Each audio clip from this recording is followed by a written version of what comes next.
Бүгінгі күні аудандық мәслихат депутаттары қала әкімінің сайлауына қатысты. Сайлауға 3 бірдей үміткер тіркелген болатын. Өздеріңізге белгілі аудан орталығы Ақсай қаласы еліміздегі шағын қалалардың бірі. Жыл сайын әлеуметтік нысандар бой көтеріп, жұмыстар қарқында атқарылғанымен күрмеуі көп сұрақтарда жоқ емес. Осы тұста қала әкімінің атқарар қызметі орасан. Бүгін, яғни 9 сәуір 2021 жылы Бөрлі ауданы Ақсай қаласы әкімінің сайлауы өтті.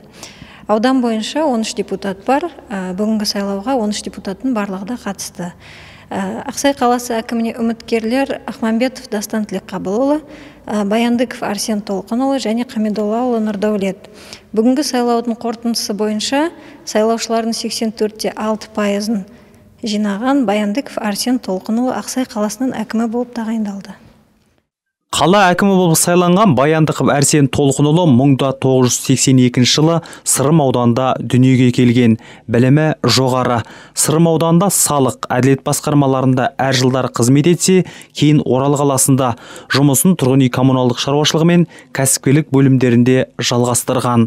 Тасқала ауданы әкімінің орынбасары қызметінде болса, бүгінгі күнге дейін жауапкершілігі шектеулі серіктестігінің басшысының орынбасары болып қызмет еткен екен.